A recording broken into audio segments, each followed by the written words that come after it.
నమస్తే శ్రీమాత్రే నమః శ్రీకృష్ణాయ నమః. భక్తి ప్రేక్షకులకు స్వాగతం సుస్వాగతం. అయితే మనకి ఇన్నాళ్ళు మనము యోగాల గురించి చెప్పుకున్నాం కదా. ఈసారి చిన్న చేంజ్ ఏంటంటే సెప్టెంబర్ 17వ తారీఖు 2025 మనకి రవి సంక్రమణం కన్యాలో జరుగుతోంది. అయితే ఇది ఎప్పుడు జరుగుతోంది అంటే కనుక ఈ నెల సెప్టెంబర్ నెలలో 17వ తారీఖు బుధవారం నాడు మనకి ఉదయం 6:07 రవి కన్యా రాశిలోకి సంక్రమణం చేస్తున్నాడు. సంక్రమణం అంటే ఏం కాదు, మారుతూ ఉంటాడనమాట. సూర్య భగవానుడు ఏ నెలకు ఆ నెల ఒక్కొక్క రాశిలోకి మారుతుంటాడు. అయితే ఈ పుణ్యకాలము మనకి ఉదయం 6:07 నుంచి మధ్యాహ్నం 12:15 వరకు ఉంటుందన్నమాట. అయితే ఈ సమయంలో మనం ఏం చేయాలి అంటే కనుక దానాలు, స్నానాలు, జపాలు, హోమాలు, పుణ్యకార్యాలు చేసుకుంటే కనుక విశేషమైన ఫలితాలు ఇస్తారు. అంటే మన సనాతన ధర్మంలో, మన హిందూ ధర్మంలో ప్రతి నెలకి మనకి భగవంతుడు ఏదో ఒక అవకాశాన్ని ఇస్తున్నాడు. మనుషులు పాపాలు పుట్టలుగా చేస్తూ ఉంటారు. కనీసం ఈ సమయంలోనైనా కొంత పుణ్యం చేసుకుంటే ఏ లవలేశమంతైనా, ఏ వెంట్రుకవాసంతైనా నేను కాపాడదాము అని భగవంతుడు అనుకుంటూ ఉంటాడట. వాళ్ళ పాపకర్మల నుంచి తగ్గించడం కోసము ఆయన ఎదురు చూస్తుంటాడు. మనం యథేచ్ఛగా పాపాలు చేసేసుకుంటూ ఉంటాం హాయిగా. కానీ అయ్యో నా బిడ్డలు పాపంతో కొట్టుమిట్టాడుతున్నారు, బాధలు పడతారు, కనీసం ఈ పుణ్య కార్యాల వల్లైనా, ఈ చిన్న చిన్న కార్యాల వల్లైనా వాళ్ళకి కొంతైనా నేను పుణ్యాన్ని ప్రసాదిద్దాము అని భగవంతుడు ఎదురు చూస్తుంటాడు. భక్తుడి కోసం చూడడం కాదు, భగవంతుడే భక్తుడి కోసం చూసే దాష్టీకం పట్టింది. అయితే అయినప్పటికీ మనం ఏం చేస్తామంటే పాపాలు నిరభ్యంతరంగా, నిశ్చలంగా, చక్కగా ఎంత హాయిగా చేస్తామంటే ఊపిరి వదిలితే ఎంత ఈజీగా వదులుతామో అంత పాపాలు చేసుకుంటా పోతుంటాము. అయితే అది వేరే సంగతి. కానీ ఎంత పాపాలు చేసిన వాళ్ళకైనా సరే కొంతైనా పుణ్యం చేసుకుంటే మంచి ఫలితాలు పొందుతారు. అయితే మనకి ఈ భాద్రపద మాసం వెళ్ళిన దగ్గర నుంచి మనకి అన్ని పుణ్యతిథులు, పుణ్యకార్యాలు అలా ప్రతి మాసము ఏదో ఒకటి ఉంటుంది. అయితే ఈ సమయంలో కూడా మనకి ఈ రవి సంక్రమణం వల్ల పుణ్యాలు చేసుకునేందుకు అవకాశమైంది. ఈ మధ్య కాలంలో మనకి ఒక వారం రోజుల క్రితం, 10 రోజుల క్రితం మనకి గ్రహణం కూడా వచ్చింది. ఆ సమయంలో కూడా మనము ప్రతి ఒక్కళ్ళు చక్కగా దాన ధర్మాలతోనూ, పూజా పునస్కారాలతోనూ, జపాలతోనూ, హోమాలతోనూ చక్కగా చేసుకున్నారు. అంటే గతంలో కన్నా ప్రతి మనిషిలోనూ పాప చింతన, భక్తి అనేది మార్పు వచ్చింది అని చెప్పొచ్చు అనమాట. అయితే ఈ సమయంలో మనకి గ్రహస్థితులు ఎలా ఉన్నాయి, తర్వాత ఆ గ్రహాలు ఇచ్చే ఫలితాలు ఏమిటి అనేది మేషాది ద్వాదశ రాశుల వారికి ఒక ఎత్తు అయితే, మరి దేశకాలమాన పరిస్థితులని బట్టి దేశానికి ఎలా ఉండబోతోంది, మన తాలూకా రక్షణ వ్యవస్థ, న్యాయ వ్యవస్థ, ఆర్థిక వ్యవస్థ, సామాజిక పరంగా ఎలా ఉండబోతోంది అవి కూడా తెలుసుకోవాలి కదా. అయితే ముందుగా ఫస్ట్ మనము గ్రహస్థితులు ఏమిటి ఈ సమయంలో అంటే మనకి ఒక నెల రోజుల పాటు ఈ రవి సంక్రమణం అనేది ఉంటుందన్నమాట. అయితే సూర్యుడు ఈ సమయంలో మనకి కన్యా రాశిలోకి ప్రవేశం చేశాడు. చంద్రుడు మకర రాశిలోను, బుధుడు బుధాధిపత్య యోగంలో ఉన్నాడు అంటే ప్రవేశించాడు. కన్యా రాశిలో అధిష్టాన గ్రహంగా స్వగ్రహంలోనే అంటే తన యొక్క గృహంలోనే వచ్చాడనమాట. శుక్రుడు సింహరాశిలోను, కుజుడు కర్కాటక రాశిలోను, శని భగవానుడు వక్రించి మీనంలోకి వెళ్ళాడు. కుంభరాశి నుంచి మీనంలోకి వెళ్ళాడు. గురువు మిథునంలోను, రాహు కేతువులు ఇద్దరు కలిసి మేష తులాలో సంచారం చేస్తున్నారు. అయితే ఈ గ్రహ పరిస్థితులు మనకి సమాజంలోను, రాజకీయంగాను, వాతావరణ పరిస్థితుల్లోను, ఆర్థిక రంగాలు, రక్షణ న్యాయ విభాగాలు, ఇలా ప్రతి ఒక్క అంశం మీద ఎలాంటి ప్రభావాన్ని చూపిస్తోంది అనేది మనము సవివరంగా మనుషుల గురించే కాదు దేశం గురించి కూడా తెలుసుకోవాలి కదా. అయితే దేశకాలమాన ఫలితాలు ఎలా ఉండబోతున్నాయంటే వాతావరణం మారుతుంది, వర్షాలు తగ్గుముఖం పట్టి శరదృతువు స్పష్టంగా కనిపించేటట్టుగా గోచరిస్తోంది. పంటల దిగుబడి కొంతవరకు ఊహించినంత రాకపోయినప్పటికీ, అంటే రైతులు ఇంత శాతం అని ఊహించుకుంటారు, అంత శాతము రాకపోయినప్పటికీ కొంత మెరుగయ్యే అవకాశం కనబడుతోంది. వ్యవసాయంలో నీటి కొరత ఉండి రైతులు కొన్ని చోట్ల ఇబ్బంది పడే అవకాశం కూడా గోచరిస్తోంది.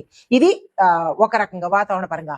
మరి ఆర్థిక పరిస్థితులు ఎలా ఉండబోతున్నాయి అంటే కనుక బుధుడు స్వరాశిలో కన్యా రాశిలో ఉండడం వల్ల ఆర్థిక లావాదేవీలు కానీ వ్యాపార రంగంలో కొత్త మార్పులు చోటు చేసుకునే అవకాశాలు కనబడుతుంటాయి. అయితే స్టాక్ మార్కెట్ లో చూసినట్టయితే కనుక విపరీతమైన ఉత్కంఠత, టెన్షన్ గా ఉంటుంది. ఎందుకు అంటే ఆ ఫ్లక్చుయేషన్స్ ఎలా రేట్లు మారాయి, ఎలా ఉండబోతోంది, ఆ స్టాక్ మార్కెట్ లో ఫ్లక్చుయేషన్స్ ఉన్నాయా, హెచ్చులు ఉన్నాయా, తగ్గులు ఉన్నాయా, ఇలాగా ఉత్కంఠభరితంగా ఉండబోతోంది. అయితే కొంత లాభాలు వచ్చేటట్టుగానే గోచరిస్తోంది. అయితే ఐటీ టెక్నాలజీ ఎగుమతులు అంటే ఎక్స్పోర్ట్ రంగంలో వేగవంతంగా అంటే ఫాస్ట్ గా డెవలప్మెంట్ అనేది కూడా గోచరిస్తోంది. అయితే కానీ చమురు అనగా ఆయిల్, బంగారము ధరలు కూడా విపరీతంగా పెరిగేటట్టుగా గోచరిస్తోంది. నిన్న మొన్న చూసినట్టయితే గ్రాము 1368 రూపాయలకి వెళ్ళింది. అంటే ఓవరాల్ గా చెప్తున్నాను, ప్రాంతాన్ని బట్టి కాదు. అంటే 1,30,000 పైచిలకే దాటిందనమాట.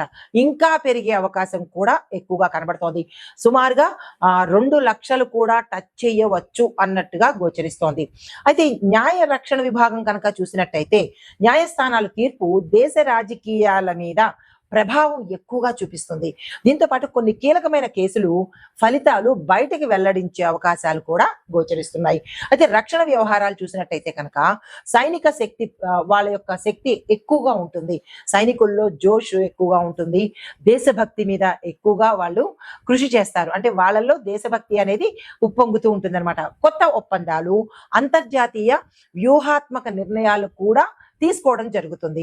పొరుగు దేశాల సరిహద్దుల్లో కూడా మనకి కొంత ఉద్రిక్త వాతావరణం కూడా ఈ సంక్రమణ సమయంలో గోచరిస్తోంది. ఇక రాజకీయ పరిస్థితులు చూసినట్టయితే కనుక రాష్ట్ర రాజకీయాల్లో అంటే రాష్ట్ర పరంగా, జాతీయ పరంగా కొన్ని కీలకమైన మార్పులు కూడా చోటు చేసుకుంటున్నాయి. అయితే కొత్త మైత్రి కూటములు ఏర్పడము, కొన్ని పాత కూటములు చేంజ్ అయిపోవడం, లేదా అంటే విచ్ఛిన్నం అయిపోవడము, లేదంటే కనుమరుగైపోవడం కూడా జరిగే అవకాశాలు కనబడుతున్నాయి. మహిళా నాయకత్వము, యువ నాయకత్వంలో రాజకీయాలకు ప్రాధాన్యత పెరుగుతూ ఉంటుంది. అయితే అవినీతి వ్యతిరేక ఉద్యమాలు కూడా జరిగేందుకు సూచనలు కనబడుతున్నాయి. ఇక సామాజిక వాతావరణం చూసినట్టయితే సామాజిక వర్గాలలో వర్గ, కుల, మత విభేదాలు కూడా చెలరేగే అవకాశాలు, అవి ముదిరిపోయేందుకు కూడా సూచనలు కనబడుతున్నాయి. అయితే యువత కొంత ఆందోళన చేసే పరిస్థితి రావచ్చు. అది ఏ యువత అయినా, కాలేజ్ వాళ్ళు కావచ్చు, లేదా మామూలు యువత కావచ్చు. ఉద్రిక్తంగాను నినాదాలు చేయడం కానీ, ఆందోళన చేయడం కానీ జరిగేందుకు అవకాశాలు సూచనగా కనబడుతున్నాయి. విద్యా, టెక్నాలజీ, వైద్య రంగంలో కొత్త ఆవిష్కరణలు అంటే ఇన్నోవేషన్స్ ఎక్కువగా కనబడే అవకాశం కనబడుతోంది. అయితే ధార్మిక సంఘటనలు, భక్తి, ధర్మాన్ని పాటించడము, ఇలాంటి ధార్మిక సంబంధితమైనవి యాత్రలు ఎక్కువగా చేయడము, ప్రజలలో భక్తి భావన ఎక్కువగా అవ్వడము, ఇలాంటివి కూడా గోచరిస్తున్నాయి. అయితే ఇవన్నీ చూసినట్టయితే ఇవి దేశ కాలమాన ఆర్థిక, న్యాయ, వాతావరణ, వ్యవసాయక రంగాల గురించి. మరి ఈ యొక్క ఫలితాలు మరి మేషాది ద్వాదశ రాశుల వారికి ఎలా ఇవ్వబోతోంది, అసలు ఏ రాశుల వాళ్ళకి ఎట్లాంటి ఫలితాలు ఇస్తాయి అనేది మనం ఇప్పుడు చూద్దాం. ఇప్పుడు ఈ రవి సంక్రమణం మనకి సెప్టెంబర్ 17, 2025 నాడు 6:27 మొదలైనటువంటి ఈ రవి సంక్రమణంలో మన దేశ కాలమాన పరిస్థితులు ఎలా ఉన్నాయనేది తెలుసుకున్నాము. ఇప్పుడు మేషాది ద్వాదశ రాశుల వారికి ఎలాంటి ఫలితాలు ఈ సమయంలో ఉండబోతున్నాయి అనేది చూసినట్టయితే కనుక తదుపరి రాశి కుంభరాశి.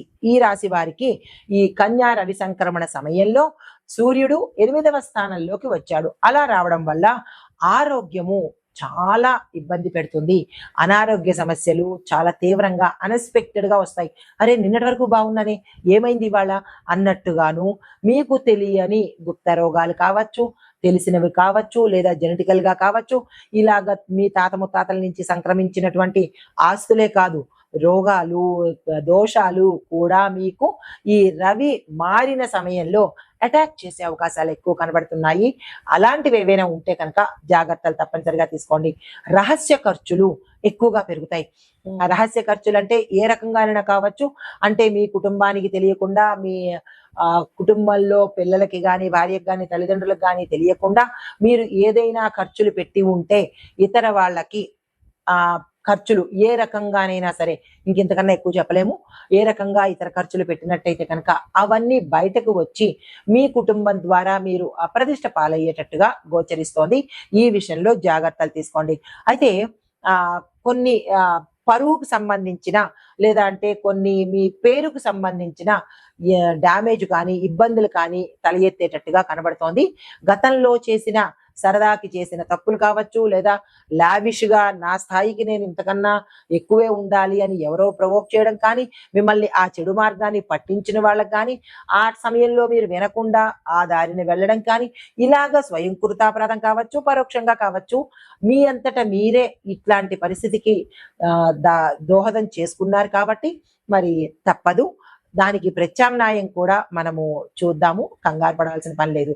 అయితే కొంతమందికి అనుకోని ధనలాభాలు కూడా వచ్చే అవకాశం కనబడుతోంది. ఈ విషయంలో సంతోషించే ప్రయత్నం చేసుకోండి. అయితే ధనలాభం వస్తుంది, కానీ అది ఎలా అంటే ఇవాళ అన్ఎక్స్పెక్టెడ్ గా 1,00,000 రూపాయలు వచ్చింది అనుకుందాము, మరుక్షణంలో 2 లక్షలు పోయేటట్టుగా, అంటే వచ్చింది తక్కువ, మీ దగ్గర నుంచి పోయేది ఎక్కువగా కనబడుతోంది. ఇటు సంతోషించే లోపలే మీకు నష్టం కలిగేటట్టుగా గోచరిస్తోంది. ఈ సంక్రమణ సమయంలో చాలా జాగ్రత్తగా ఉండండి. ప్రతి ఒక్కరిని నమ్మి మోసపోయే ప్రయత్నం చేసుకోకండి, ఇంక్లూడింగ్ మీ కుటుంబ సభ్యులతో సహా జాగ్రత్తలు పాటించుకునే ప్రయత్నం చేసుకోండి. అయితే బంధువులతో కలహాలు వచ్చే అవకాశం కనబడుతోంది. ఈ సమయం మీరు చాలా జాగ్రత్తగా ఉండాలి. అంటే గతంలో చేసిందే కర్మ రివర్స్ ఉంటుంది కదా ప్రతి ఒక్కళ్ళకి. ఎవరినైనా మోసం చేయొచ్చు, కానీ కర్మని మాత్రం మనం మాయ చేయలేం కాబట్టి అది గ్రహరీత్యా మనకి రివర్స్ వచ్చే అవకాశం కనబడుతుంది. ఈ విషయంలో ఈ కుంభరాశి వాళ్ళు చాలా జాగ్రత్తగా మెలిగే ప్రయత్నం చేసుకోండి. ఒకవేళ మీరు ఏదైనా తప్పులు చేసినా, ఎవరి విషయంలో తప్పులు చేసినా, అది బయట వాళ్ళు కావచ్చు, భార్య వాళ్ళు కావచ్చు, ఎవరికైనా మీరు గతంలో తప్పులు నమ్మిన వారిని మోసం చేయడం కానీ, ఇట్లాగా మీరు ఏది చేసినప్పటికీ అది మీరు మర్చిపోయినప్పటికీ నేచర్ అయితే మర్చిపోదు కాబట్టి, కర్మ వదలదు కాబట్టి, అది ఈ సమయంలో మీకు ఏర్పాటు అయ్యే అవకాశం కనబడుతోంది. కొంత రిగ్రెట్ ఫీల్ అయ్యి, కొంత పశ్చాత్తాపడి కనుక మీరు చేసుకున్నట్టయితే కనుక కొంత వెసులుబాటు ఉండే అవకాశం కనబడుతోంది. ఇబ్బందులు పాలయ్యే అవకాశం కూడా ఈ కుంభరాశి వారికి కనబడుతోంది. అది ఆర్థిక పరంగా, కుటుంబ పరంగా, సామాజిక పరంగా, వ్యాపార పరంగా, ఇలా అన్ని రకాలుగా మీరు ఎక్కువగా ఇబ్బందుల్లోకి వెళ్ళే అవకాశం కనబడుతోంది. ఈ విషయంలో జాగ్రత్తలు తీసుకోండి. అయితే ఇక నుంచైనా కొంచెము ఇదిగా ఉండే ప్రయత్నం చేసుకున్నట్టయితే మంచి ఫలితాలు వస్తాయి. మీకు చెప్పదగిన పరిహారము, ఆదివారం రోజు ఉప్పు, నూనె, నల్ల బట్టలు ఏదైనా నవగ్రహ ఆలయంలో కనుక మీరు దానం ఇచ్చుకున్నట్టయితే కొంత మంచి ఫలితాలు పొందే అవకాశం కనబడుతోంది. నమస్తే. అయితే ఈ సెప్టెంబర్ 17, 2025 మనకి కన్యా రవి సంక్రమణ జరుగుతోంది కదా.